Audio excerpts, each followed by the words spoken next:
Herzlich willkommen bei der zweiten Keynote in unserem Forum IC 2025 mit dem Titel The State of the Art Technology. Fernando Cucchietti arbeitet in Barcelona am Supercomputing Center mit dem Schwerpunkt Datenanalyse und Visualisierung im High Performance Computing, kurz HPC. Als Insider zeigt er uns die aktuellsten Entwicklungen im HPC-Bereich. Von Urban Data Science über Artificial Intelligence und Digital Twins bis hin zu Natural and Social Hazards und wie unterschiedliche Disziplinen mit komplexen Hintergründen mit Hilfe von Supercomputern innovative Lösungen entwickeln können.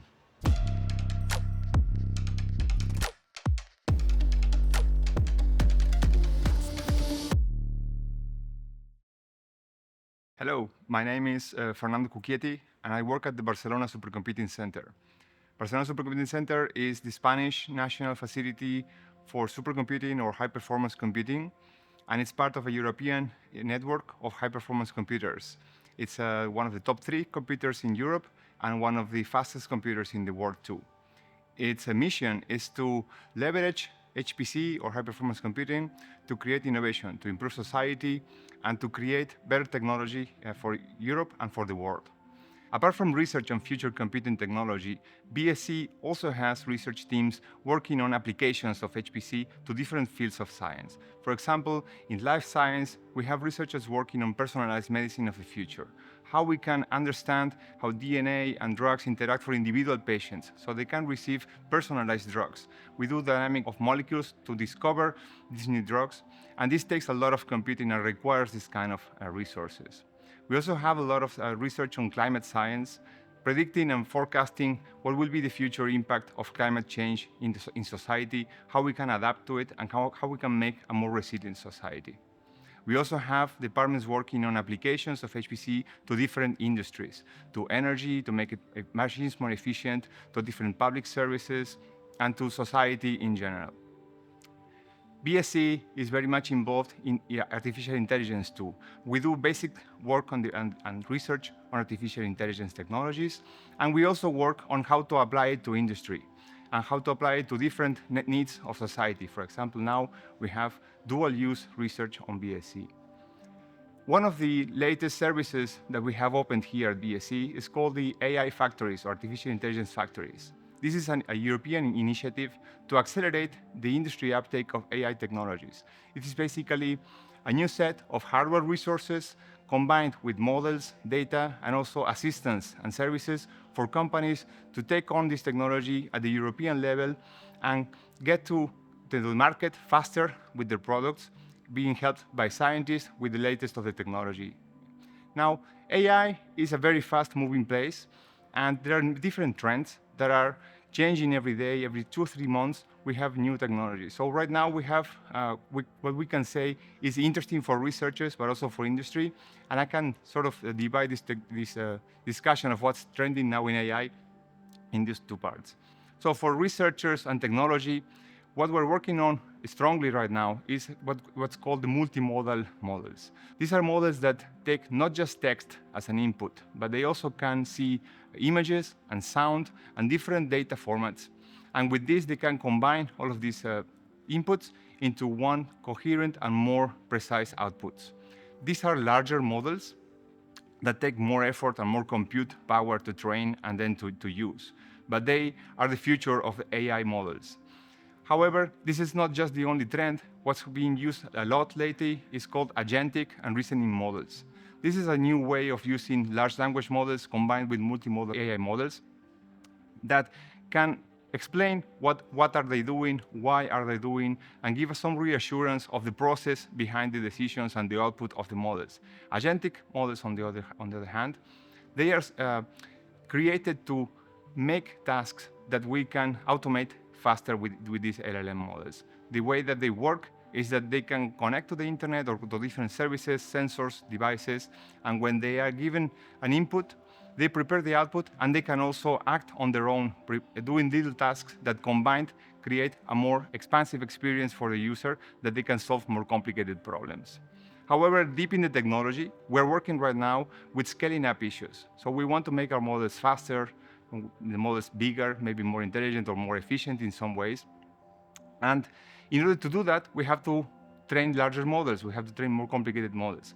Compute is increasingly more powerful every day. It's not going as fast as we want to, right? If we want to, for example, make a jump in performance in a model like from GPT-2 to GPT-4, so that jump in performance that impressed a lot of people and created a really big splash in the market.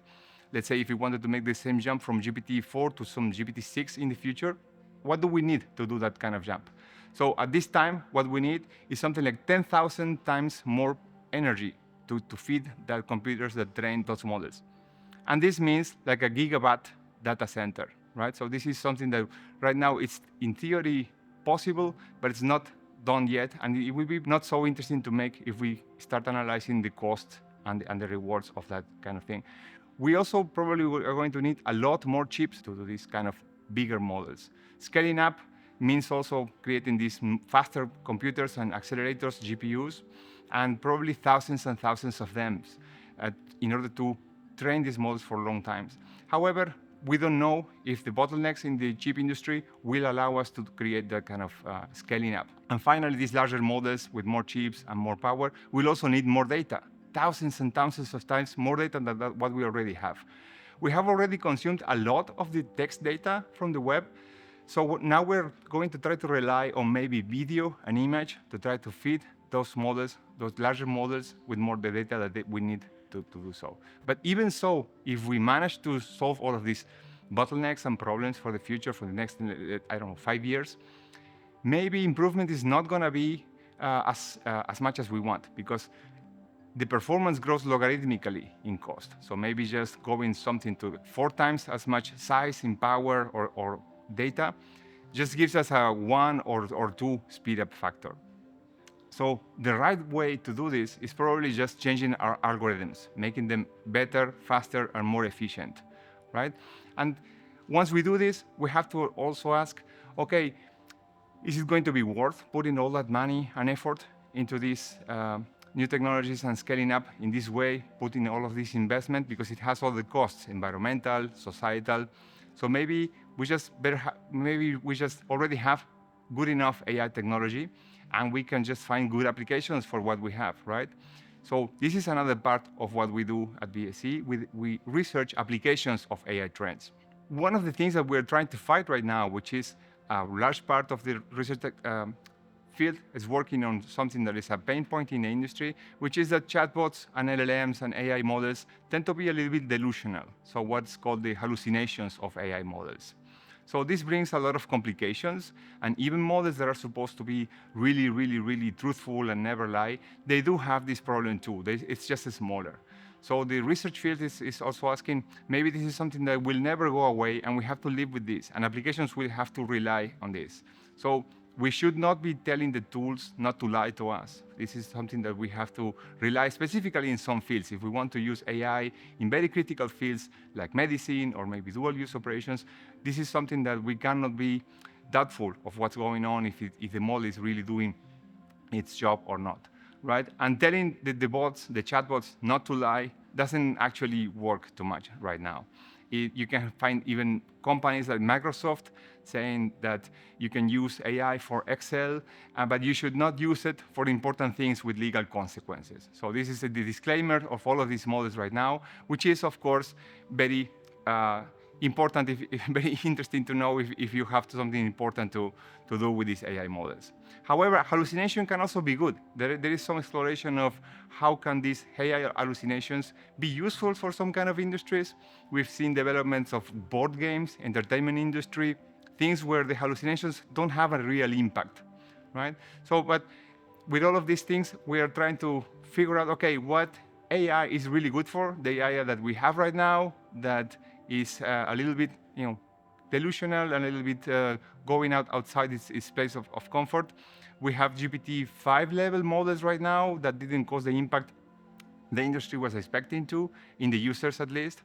And we find some interesting trends and studies that say that in the industry, for example, 95% of the pilots that companies try to put AI in their pipelines, they fail. And this is an amazing figure. This is an amazing figure. Why do they fail? Apparently, what happens is that these pilots are more corporate kind of instrumentations of the tools. And they fail because people do not have very good interfaces for them. They don't solve all of the problems that they have. And they fail because of hallucination type of problems.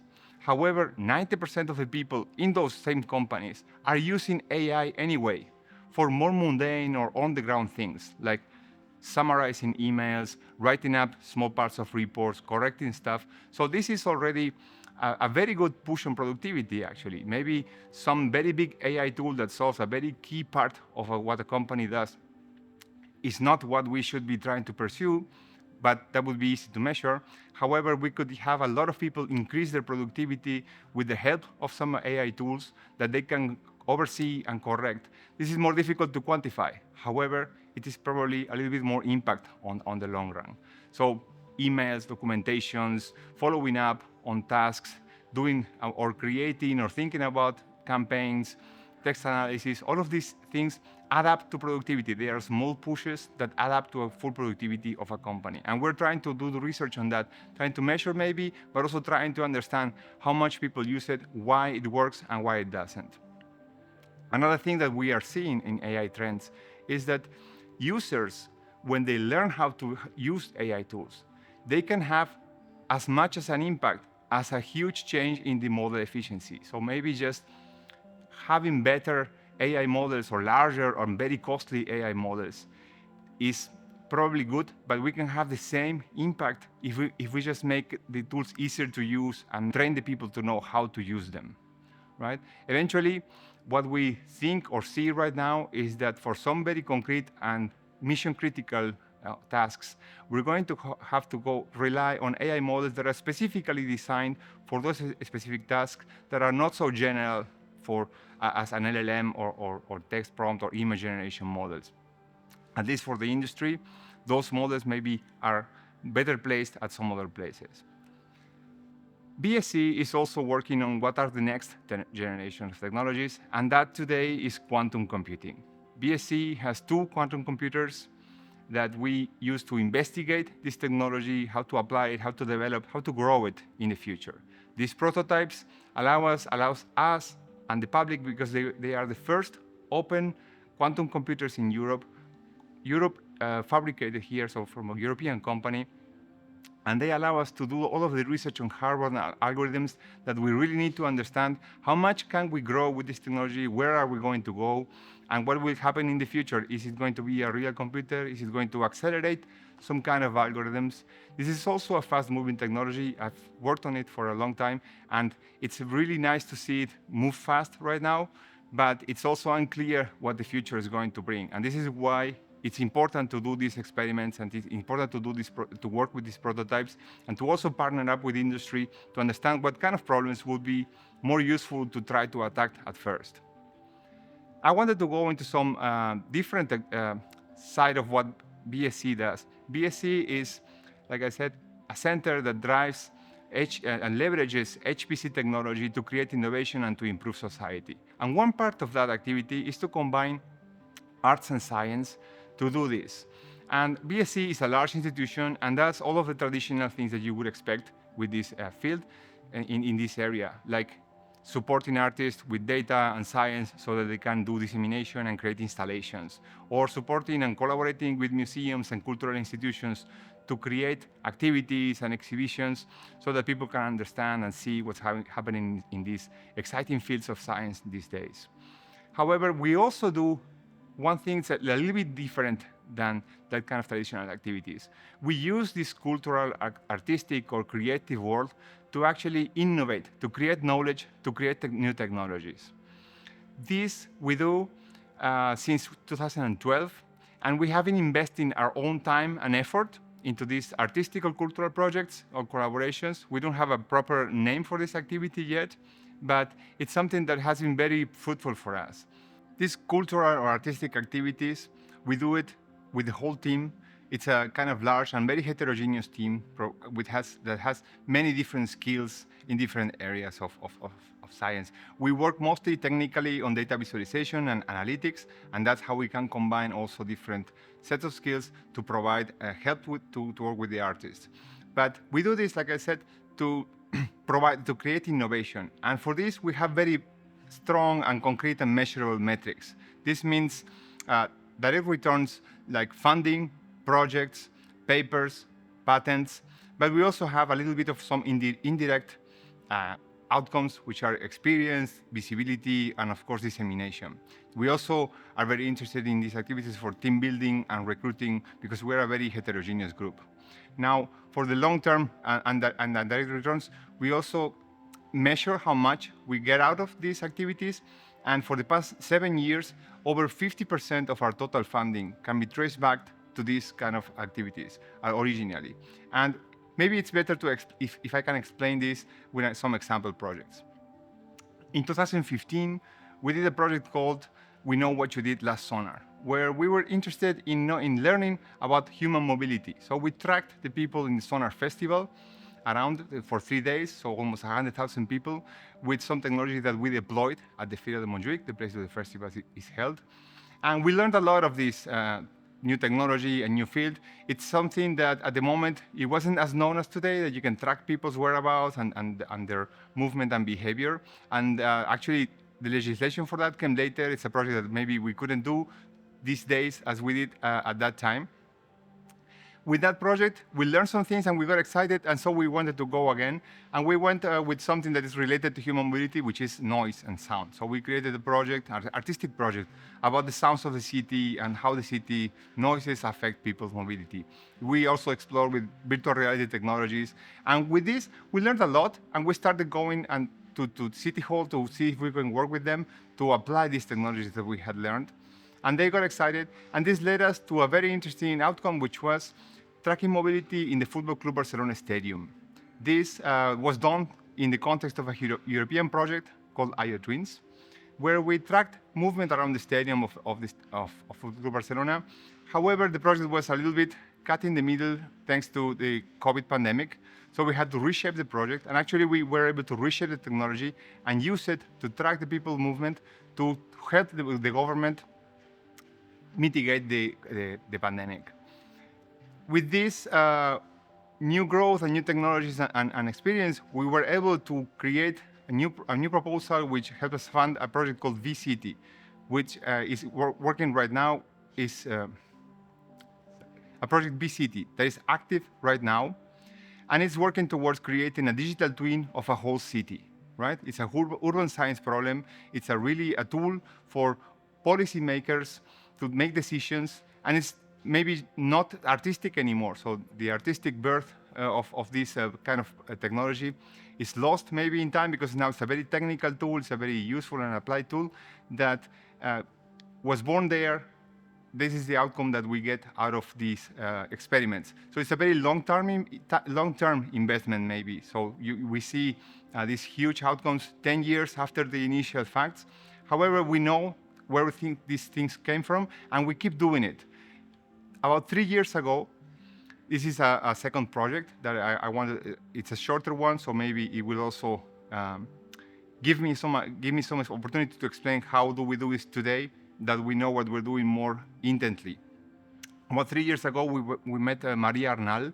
She's a composer and singer from Spain that is interested in AI voice synthesis, so creating and recreating her voice using AI tools. However, we were interested already in this kind of technology. In 2016, we were working with Gen AI for music. So now music is basically just a series of temporal data, right? So, and this is the same as you would have in a sensor, in a company, in a machine, in industry in general. So learning and knowing how to treat with temporal series of data is very important for us. So we wanted to do one experiment. At the time, it was different Gen AI technologies than the ones we have right now, but we created our first algorithms to create music and to explore and understand how they work. They were also actually used creatively. So these algorithms eventually ended up in the first AI-composed opera. And we were interested in these models for industry, like I said, and we discovered that inside them, it's something called the latent spaces of these models. It's an internal representation that the AI model does of the input that helps it create what the output will be. All of Gen AI models have it. It's not just music or sound, it's also text and image. So we started exploring this with the chatbots of the era, so to 2018, we were working with these latent spaces, trying to understand how they work and how we can use them, again, to improve our tools for industry. We have been applying these tools since then to public utilities, and in 2022, when chatbots became huge again, when ChatGPT appeared, we recovered a little bit of that artistic part of the projects, and we did another exploration of the latent spaces, now applying our resources and knowledge to 40,000 lyrics of songs, and that we tried to explore inside ChatGPT to see how they worked, how they were represented, and what it meant inside the AI, the different types of music styles.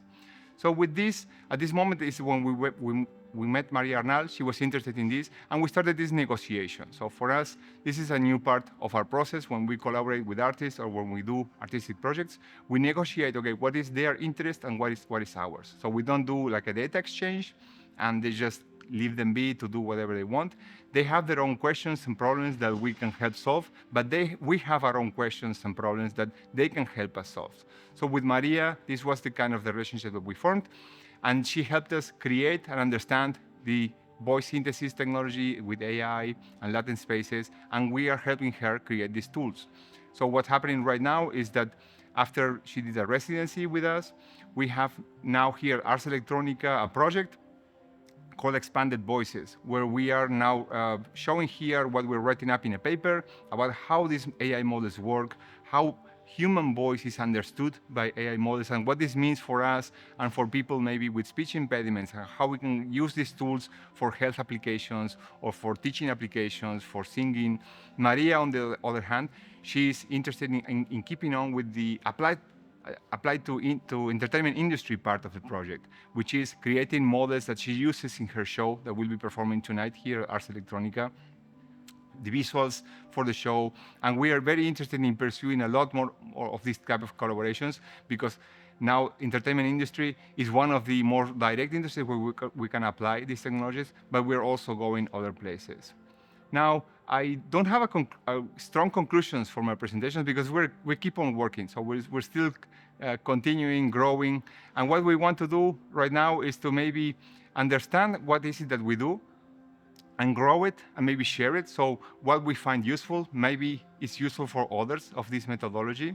We want to grow, and in particular, we're interested right now in doing quantum applications. So we're going to work with artists to improve some things that we know are stuck in quantum technology.